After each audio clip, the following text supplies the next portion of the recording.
Olá, veja agora o que é notícia no Poder Legislativo de Guarulhos. Está começando o Jornal da Câmara.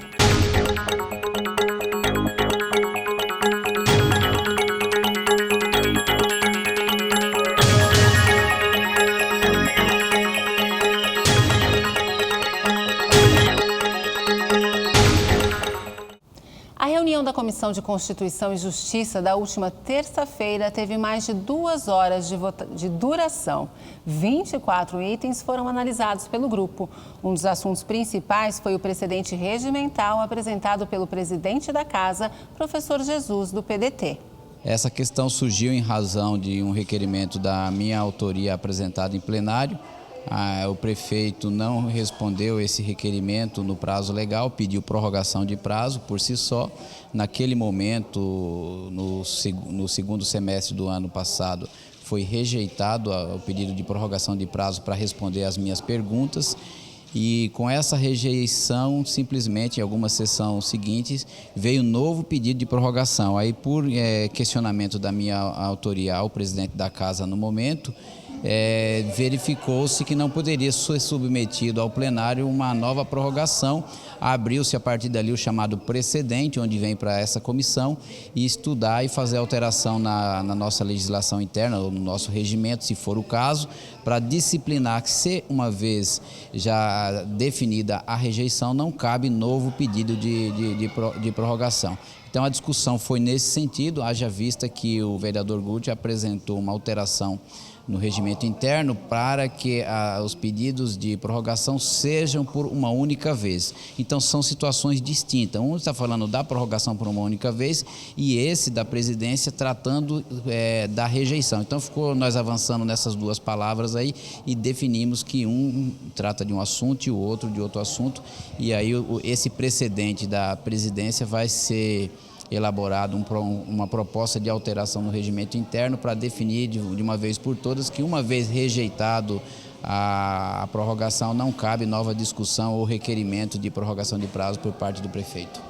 Vai haver alguma mudança? Vocês vão propor alguma mudança na lei orgânica por conta disso? Vamos analisar também e disciplinar não só no regimento interno, mas essa alteração esclarecedora vai também para a lei orgânica. Isso deixar bem claro que isso, na verdade, já é implícito que isso já está lá definido. O que veio do Executivo foi um passa-moleque nessa casa ao tentar prorrogar algo que já tinha sido rejeitado. Então eu entendo, enquanto advogado, que não precisa nem a gente perder tempo com isso, mas para que não reste resquícios de dúvida, vamos colocar mais essas palavras lá, mais um dispositivo no artigo que disciplina a questão, não só no nosso regimento interno, como também na lei orgânica, para que não reste dúvida e que não venhamos amanhã ou depois a Câmara ser mais uma vez manipulada indevidamente. Outro destaque da pauta foram os vetos da Prefeitura. Havia 12 vetos totais e 3 parciais a projetos de lei aprovados na Câmara. Desses 15 itens, os vereadores mantiveram 9 vetos e rejeitaram 6. Foi mantido o veto parcial à emenda orçamentária de autoria do vereador Romildo Santos, do PSDB. Ela destinava 15 milhões de reais a Proguaru. O valor deveria ser retirado das secretarias de Serviços Públicos e Trânsito e Transportes. O Executivo argumentou que isso tornaria inviável a programação da Prefeitura e que parte dos recursos seriam retirados de um fundo, o que não é permitido. Em regra, a nossa comissão mantém o posicionamento originário, o posicionamento de quando analisou o projeto. A Comissão da Mulher e a Procuradoria Especial da Mulher organizaram uma pauta temática para ser debatida com prioridade no plenário durante o mês de março.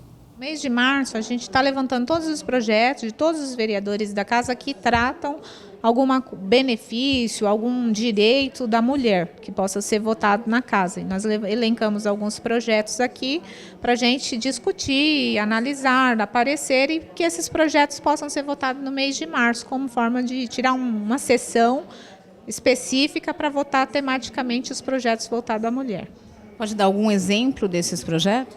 Tem desde semana de prevenção ao câncer do colo do útero, tem aquele projeto polêmico dos 3 dias de licença menstrual, né, que é um caso a ser debatido. Tem um projeto que a gente fala justamente dessa questão da educação, de que tem que discutir, principalmente com as mulheres, a questão das escolas. Não pode fechar a escola, não pode, né, transferir a criança sem fazer uma conversa com os pais e mães, né, mas principalmente com as mães. Então, tem o projeto das escolas lá que a gente coloca de ter uma assembleia com a comunidade. Então, tem vários projetos em pauta.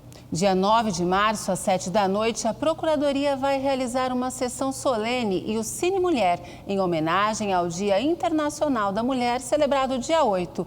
O filme é Acorda, Raimundo.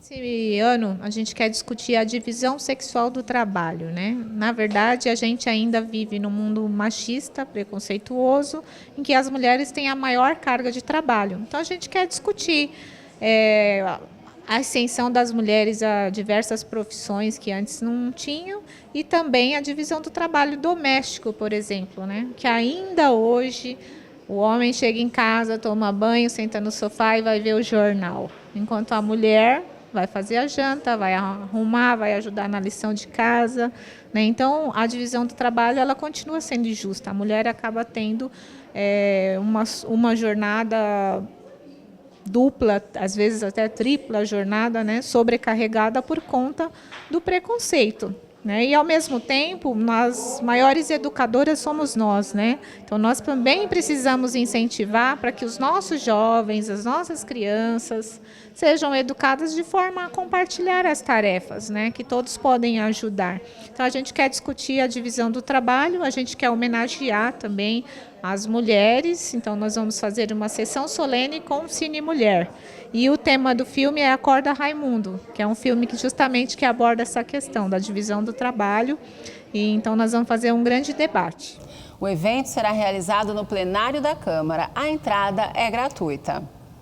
A Comissão de Defesa da Criança e do Adolescente analisou 4 projetos de lei na reunião da última terça-feira. Entre eles, o projeto que proíbe a orientação sexual nas escolas do município. Nós tivemos hoje mais uma reunião da Comissão de Defesa dos Direitos da Criança e do Adolescente. Nós tínhamos na pauta 4 projetos, sendo 3 que já descansavam na comissão, mais um que chegou. Nada tão polêmico quanto um projeto que determina a proibição de toda e qualquer orientação sexual nas escolas do município. A comissão é contra, mas nós temos agora na comissão um novo integrante que é um dos coautores do projeto.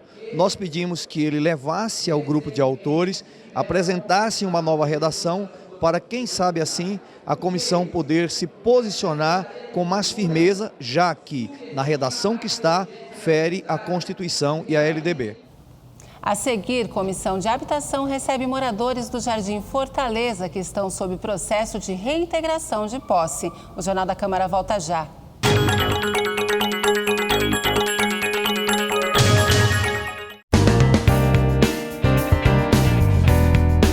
Ao longo de todo o ano, a Câmara realiza diversas audiências públicas, com a presença de vereadores, representantes do poder público e da sociedade civil.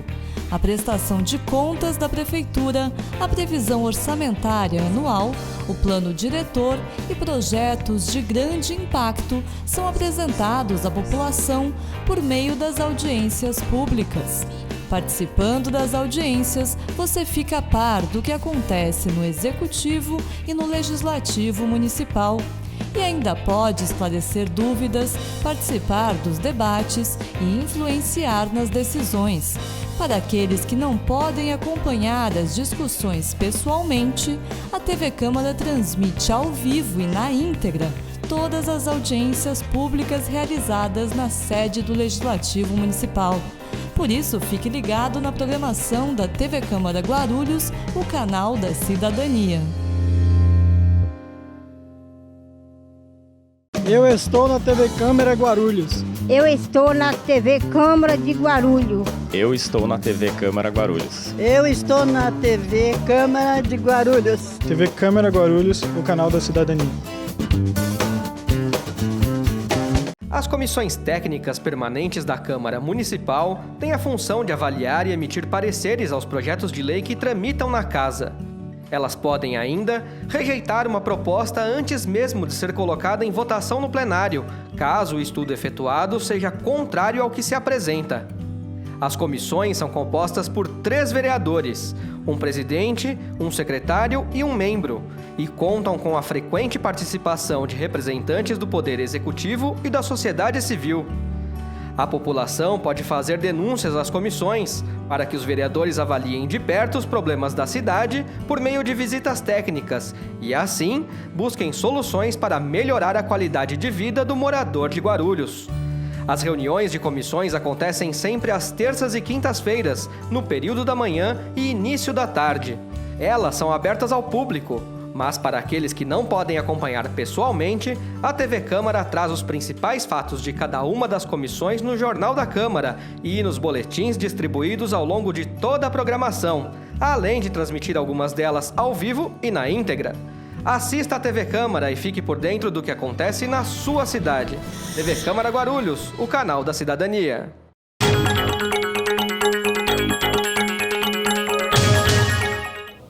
Na reunião da última terça-feira, a Comissão de Habitação recebeu um grupo de moradores do loteamento Jardim Fortaleza. Eles estão sob processo de reintegração de posse.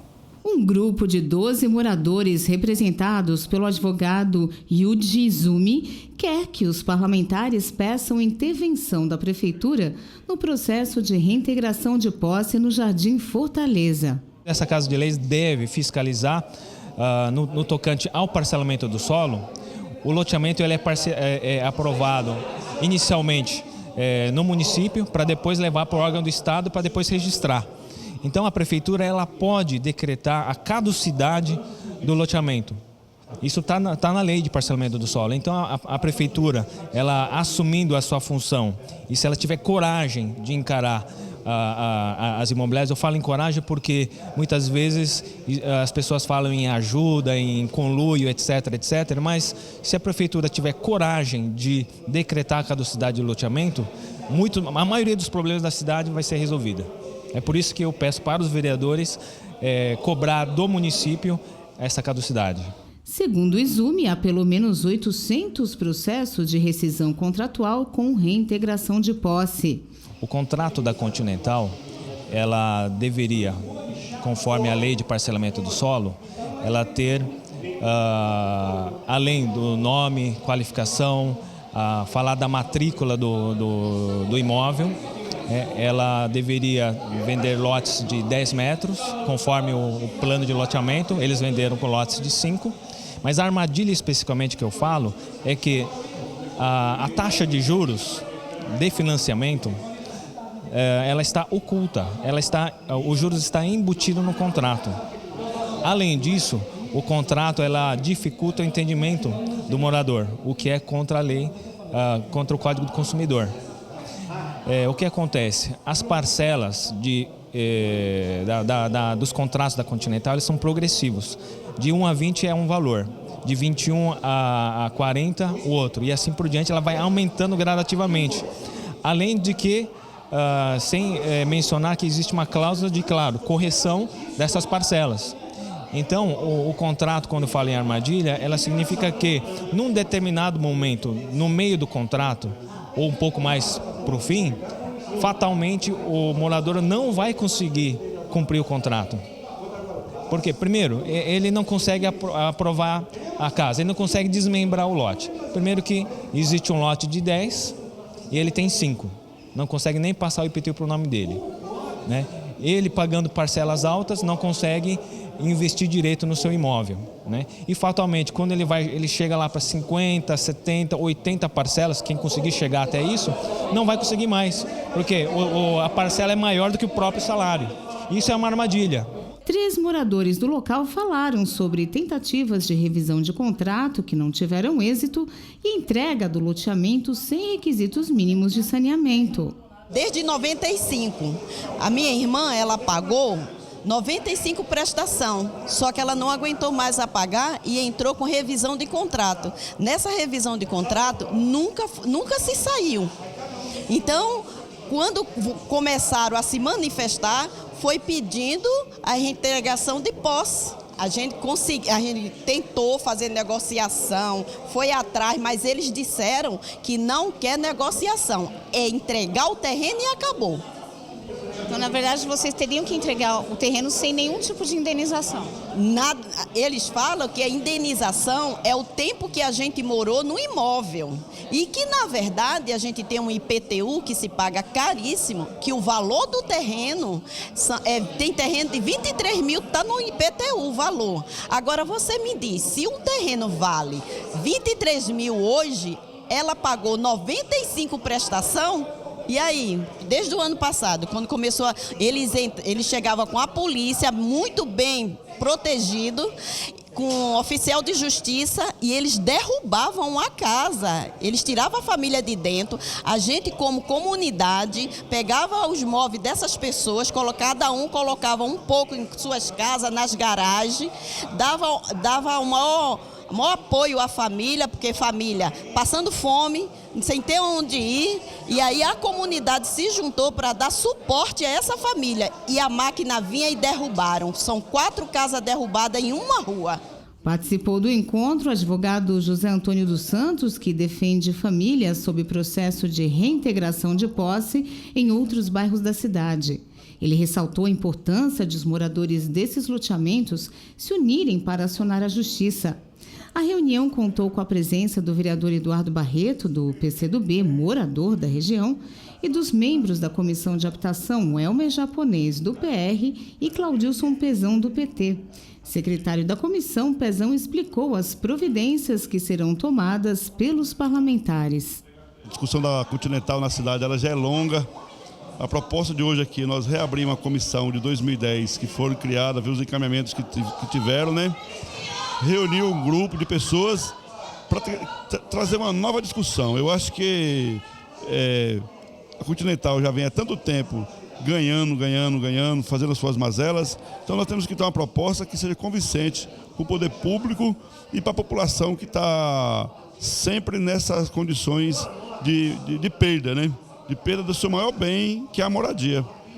Esse controle que ela tem sobre essa população, que ela vendeu um terreno e agora ela quer toma de volta, revende de novo. Então falta a gente achar um caminho para impedir os avanços da Continental com essa população. Já ficou definido aí também que vai ter uma audiência pública a partir, verificar o que tem na audiência pública, discutir Edviges, Bambi, Fortaleza e outras áreas já vendidas pela Continental e sentir nessa audiência pública qual vai ser o caminho a tomar. Teve algumas propostas ali que eu não conheço ainda a fundo a lei, mas nós vamos descobrir nessa audiência pública se tem condições de caducar o loteamento e transformar numa lei que beneficie essas pessoas de inclusão social. Na próxima reunião nossa aqui da comissão, vai ser convocado aqui jurídico, desenvolvimento urbano, meio ambiente, habitação, juntar todo mundo para que eles possam passar para nós também um entendimento que possamos avançar. A Comissão de Finanças e Orçamento analisou 3 projetos de lei na reunião do último dia 11. O presidente da comissão, o vereador Paulo Sérgio Rodrigues Alves, do PR, detalhou as decisões da comissão. Como nós já colocamos, a Comissão de Finanças e Orçamento tem o caráter, primeiramente, de preservar o orçamento da cidade, né? Observando o que é viável, o que não é viável, o que é constitucional, o que é inconstitucional, cabe à Comissão de Constituição e Justiça, como bem já o deu o parecer contrariamente. Agora, Finanças e Orçamento, primeiro, a bisnaga proposta pelo vereador Seminaldo em relação para não haver manipulação dos condimentos colocados, entendeu, em bares e restaurantes, veio a calhar, uma vez que estão protegendo a saúde pública, né? E muito bem colocado que cabe à Comissão de Vigilância Sanitária observar bem isso aí. Então, a Finanças e Orçamento, como não há nenhum envolvimento quanto ao comportamento orçamentário, não há razão da comissão dar parecer contrário. Com relação aos estacionamentos, cadeiras de rodas, o estacionamento de cemitério proposta pelo vereador Gilvan, eu acredito, entendeu, que trata-se de valores bastante pequenos dentro da proporcionalidade que coloca à disposição do cidadão comum, entendeu? Nesse estacionamento que é muitas vezes de difícil acesso. Então, há necessidade da cadeira, sim, acreditamos que é necessário, razão pela qual demos um parecer contrário. Quanto já ao terceiro item, contrariamente, que é um projeto proposto de 2010, com relação à criação do site da Câmara, nós pedimos para que mencionasse qual seria a dotação, retornamos ao vereador que propôs esta propositura e o custo dela, de que forma que sairá. Então, este foi o comportamento de hoje da Comissão Finanças e Orçamento. Depois do intervalo, acompanhe os destaques da sessão ordinária do último dia 16. A gente volta já.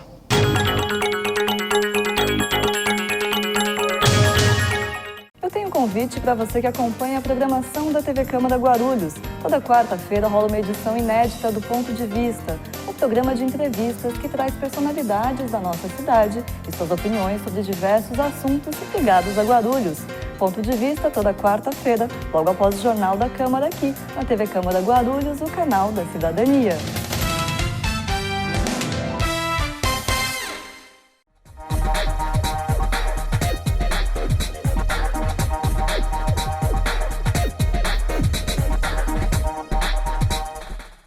Exerça a sua cidadania e acompanhe as sessões ordinárias da Câmara de Guarulhos. Fique por dentro do cenário político da cidade e das mudanças na legislação municipal e veja as propostas e as posições de cada representante eleito pelo povo. Todas as terças e quintas, a partir das 15 para as 2 da tarde, começa a cobertura das sessões em que você acompanha entrevistas, debates e votações do Poder Legislativo aqui na TV Câmara Guarulhos, o canal da cidadania.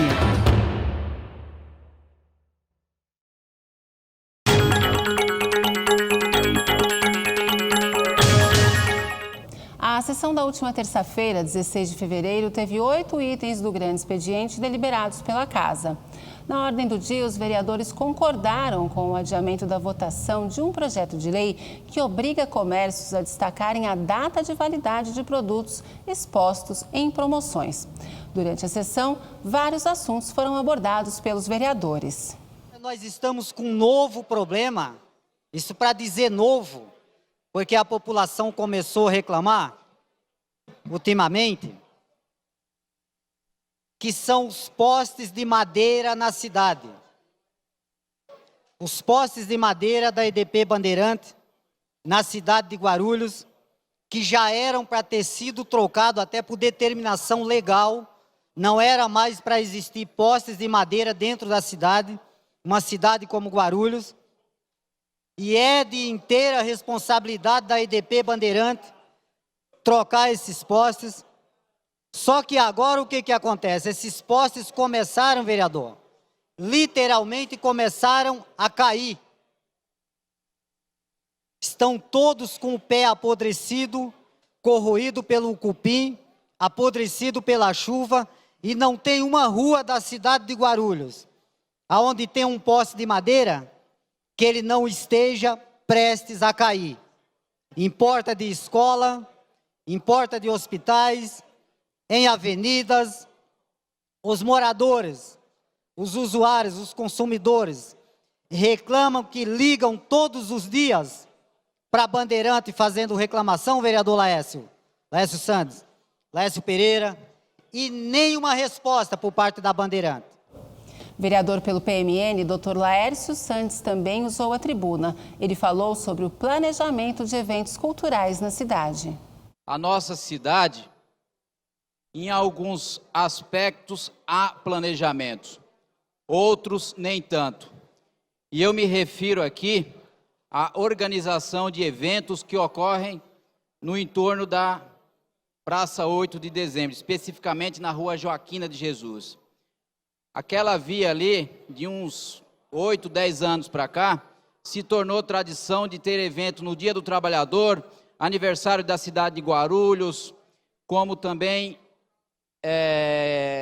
o Carnaval.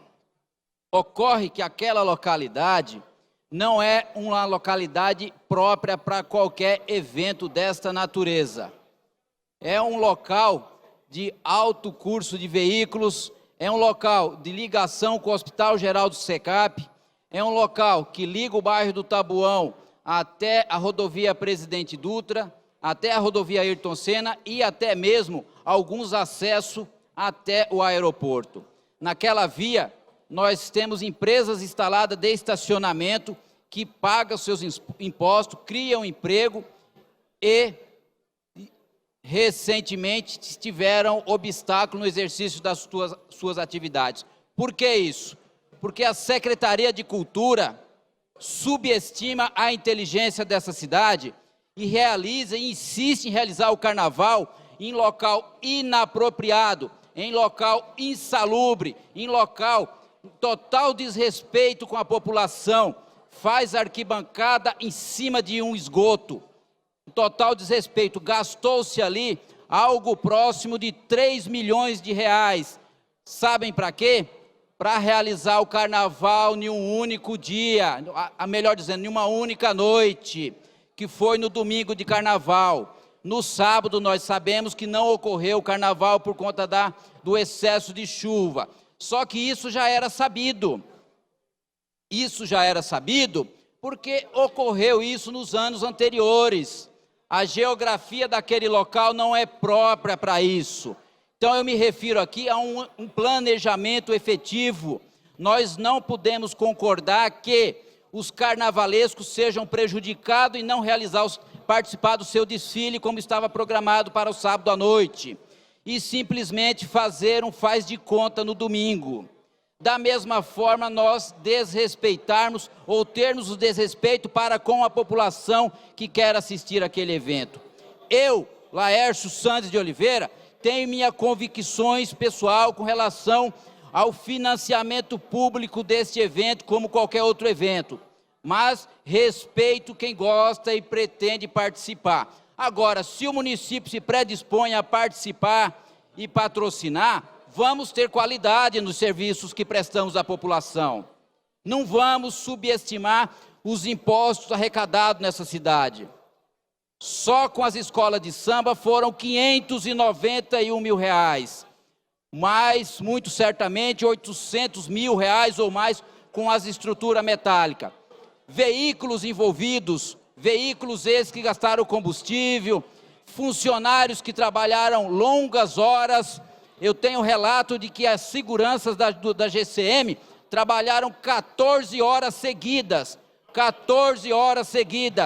e deixaram desvalido diversos prédios da cidade, diversos pontos da cidade sem a segurança. Isso é planejamento.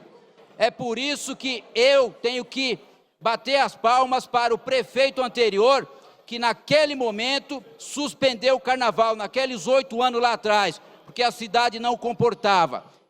Este prefeito trouxe o carnaval de volta, mas precisa do planejamento. Doutor Alexandre Dentista, do PSDC, falou sobre os pedidos que houve da população.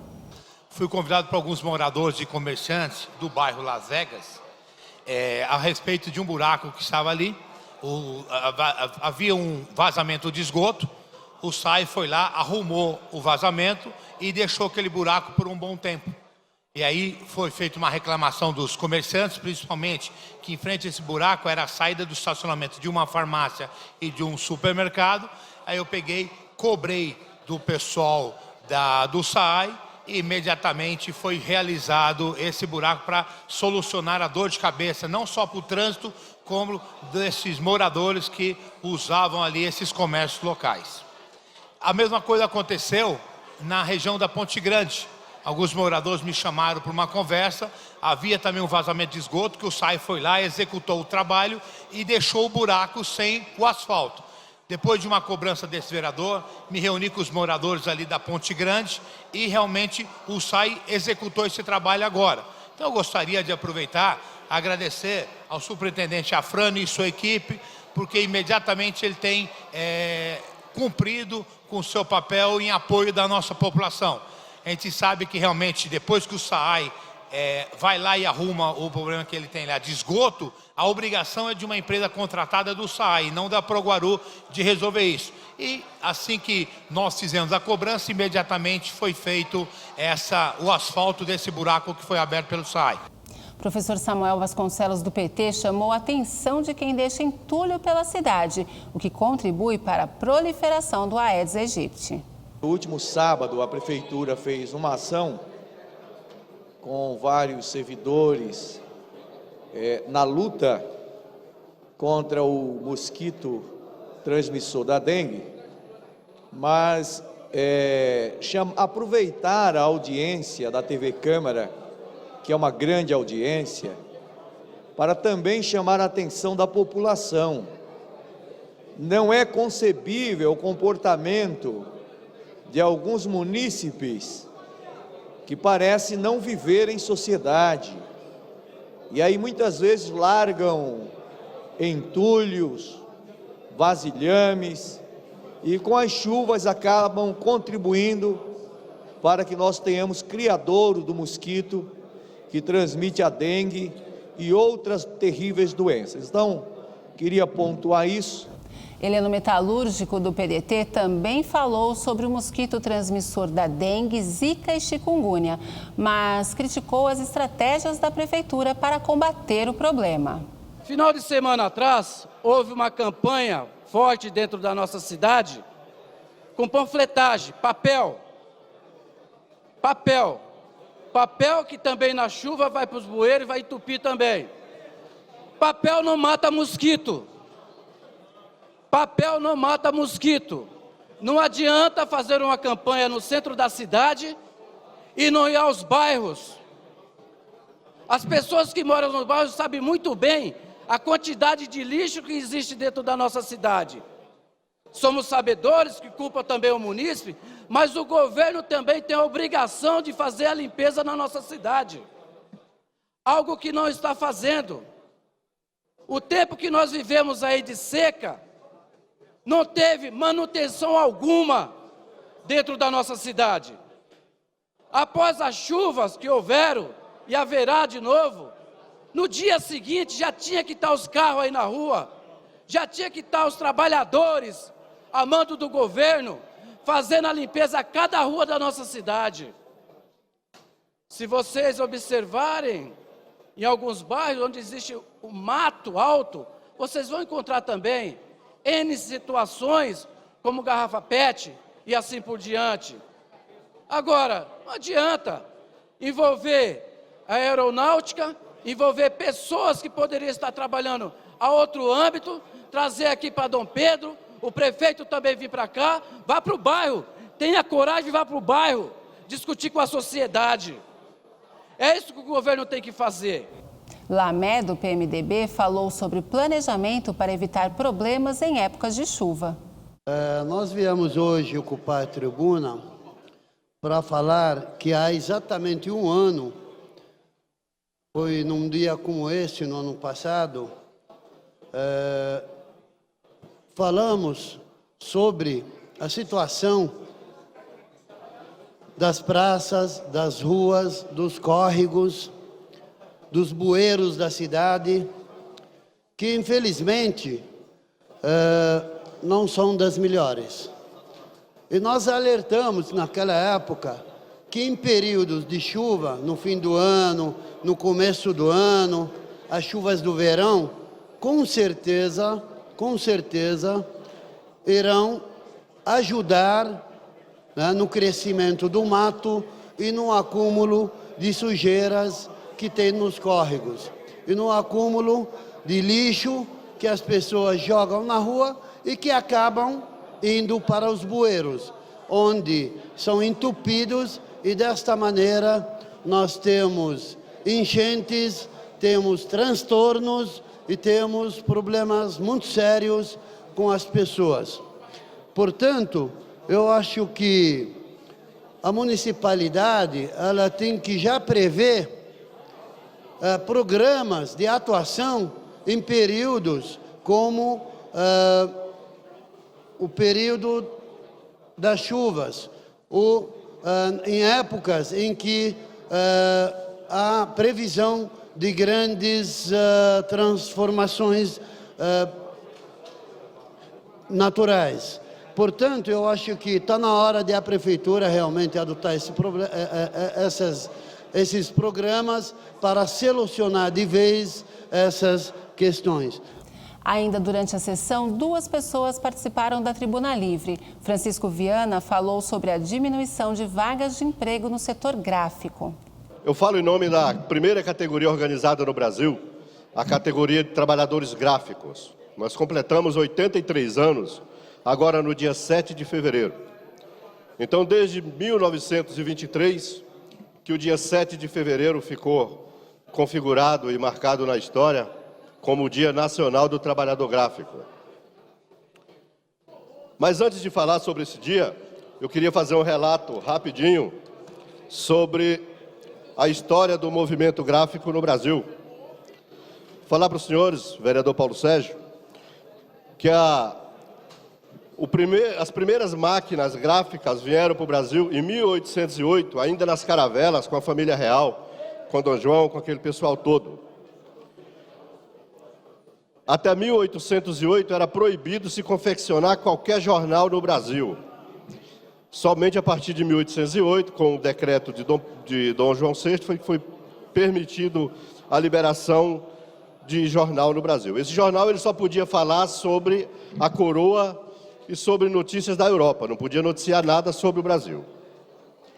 Nós temos como patrono da indústria gráfica brasileira o escritor Machado de Assis, que foi gráfico, ele foi operador de uma impressora da época chamada Prelo, e por isso ele é considerado como o patrono da indústria gráfica nacional. Nós temos também um fato histórico, que a primeira mulher funcionária pública no Brasil foi uma trabalhadora gráfica, vereadora Marisa. Foi Joana França e ela era linotipista em 1892. Então, feito esses dados históricos, eu queria falar um pouco sobre o Dia Nacional, o que ensejou o Dia Nacional do Trabalhador Gráfico, dia 7 de fevereiro. No dia 7 de fevereiro de 1823, teve uma greve de 42 dias em São Paulo. Os trabalhadores gráficos se rebelaram contra a tirania dos patrões daquela época. E eles planejaram essa greve de uma forma muito tranquila e chegaram a esconder comida, porque eles sabiam que durante esse período eles não iam ter o que comer. A polícia, sabendo disso, foi lá e botou fogo no armazém onde estava guardada essa comida. E o lema do trabalhador gráfico naquela época era: se for preciso, comeremos terra, mas a gente não vai sair daqui enquanto as nossas reclamações não foram atendidas. E depois de 42 dias, os trabalhadores tiveram a maioria das suas reclamações atendidas, isso colocada, redigida a termo na época, o que se deu como, até hoje é conhecido como a primeira coleção coletiva de trabalho no Brasil. Por isso que essa data tem se transformado ao longo desses anos, nós já estamos com 93 anos, né? Daqui a pouco falta só 7 anos para o nosso centenário. Eu espero estar lá e espero estar aqui comemorando esse centenário dessa categoria tão importante. Por que eu falo espero? Porque nos últimos 15, 20 anos, a nossa categoria vem sofrendo demais com a automação, com a digitalização. Hoje em dia, as principais escolas já fornecem tablets, notebooks, e com isso a impressão de livros no Brasil, a cada dia cai mais. Era muito comum, há 10, 15 anos atrás, a gente ia no médico, no dentista, e eles faziam uma receita, prescreviam um medicamento num talonário feito numa gráfica. Hoje ele já faz isso no computador dele, e com isso nós fomos perdendo postos de trabalho. Nós já chegamos a ter, nos anos 70, chegamos a ter quase 2 milhões de trabalhadores gráficos no Brasil. Aliás, no final dos anos 80, próximo de 2 milhões de trabalhadores gráficos no Brasil. E hoje nós não temos mais 500 mil. Hilo Carneiro de Arcanjo, que já usou a tribuna outras vezes, também estava inscrito para falar na 4ª sessão do ano. Os idosos dessa cidade, senhores, sofrem constrangimentos ilegais. Basta que os senhores tomem conhecimento que até o ano de 2020 nós teremos 4.700.000 idosos no território nacional. Esses 4 milhões, senhores, deveríamos ter uma política mais coerente, uma política mais sensata, uma política voltada empiricamente para as atividades sociais e as suas necessidades básicas. Para que os senhores tomem conhecimento, eu quero agradecer a conceituada promotoria pública da cidade de Guarulhos, quando denunciei a falta de iluminação da rua Alonso Sanches. Há 5 anos, essa rua não havia sido iluminada.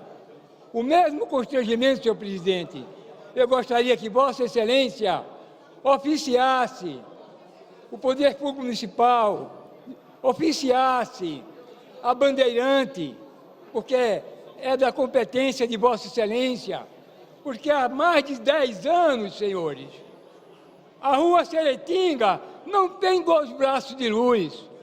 As pessoas idosas, de necessidades especiais, não podem trafegar naquela rua, porque foi instaurado já pelo próprio Ministério Público a pavimentação asfáltica das ruas Olímpio de Noronha. É uma vergonha, senhores. Os moradores que pagam impostos dessas ruas que não são asfaltadas é o mesmo que paga impostos das ruas que estão sendo asfaltadas, que foram asfaltadas. Isso caracteriza constrangimento ilegal. Para que todos saibam, a rua Olímpio de Noronha, a rua Piraúba, a rua Conceição das Pedras, a rua Mateu Bey, estão intransitáveis. Eu gostaria que Vossas Excelências se sensibilizassem e respeitassem os idosos, porque quem não respeita o idoso, não respeita a si mesmo, e quem não respeita a si mesmo, lamentavelmente, não tem dignidade. O que nós vimos aqui foi um pouco do que aconteceu na sessão da última terça-feira, mas você pode conferir a íntegra dessa sessão no nosso site. O Jornal da Câmara fica por aqui, mas você pode acompanhar as informações do Poder Legislativo de Guarulhos pelo nosso site e pelo Facebook. Voltamos na próxima segunda com mais uma edição inédita. Tchau!